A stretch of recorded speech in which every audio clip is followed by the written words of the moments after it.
from the Veda itself, from the Veda itself, how the guna, the quality of creation is understood. And the Veda itself says that two types of beings have been created in this world or exist in this world. Two types. Dvayahi prajapatyaha devaha cha asuraha cha. So there are two things. Brihadaranyaka Upanishad talks about it. And all these wonderful teachings, Chandogya Upanishad talks about it. And they say that there are Devas and Asuras. And when you talk about Deva, he says, this emerges from the cause itself. And therefore, the organ of speech of Prajapati himself is Devaha and Asuraha. And what does that mean?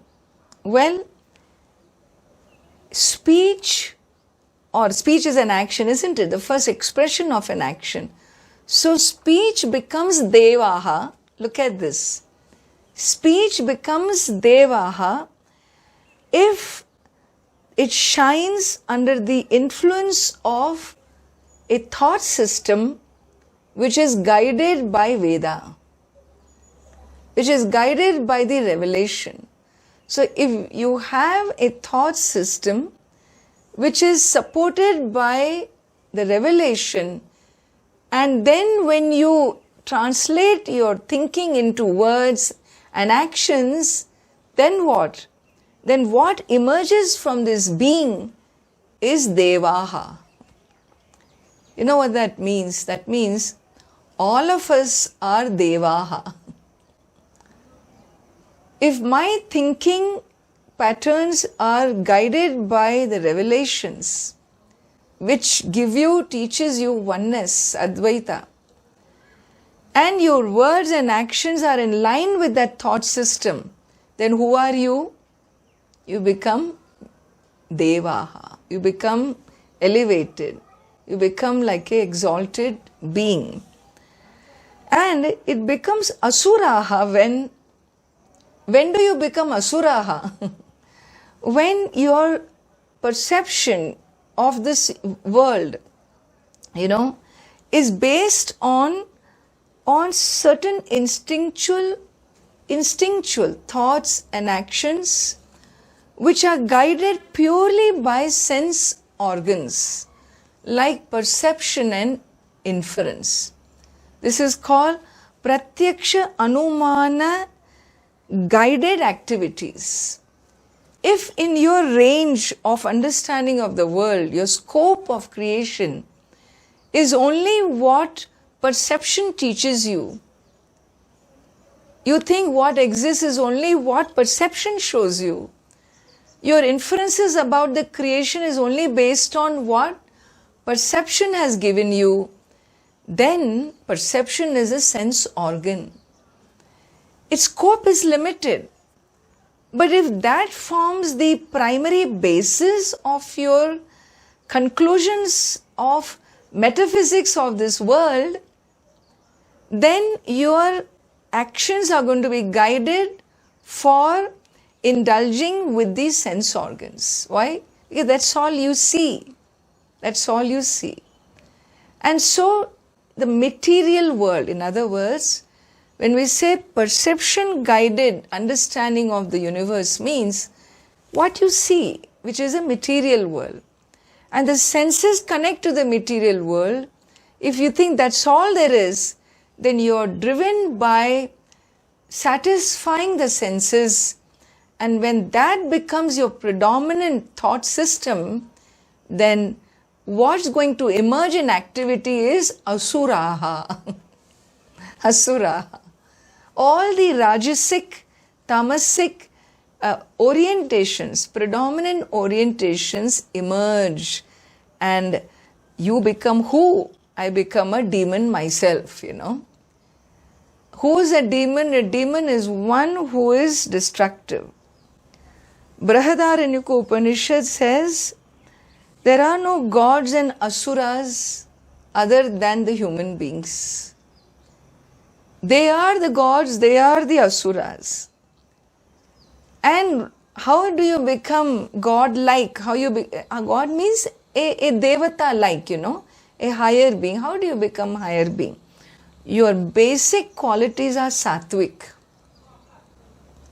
Basic qualities are sattvic, but these higher beings don't necessarily have what you call self-control. They still have tendency for the worldly pleasure.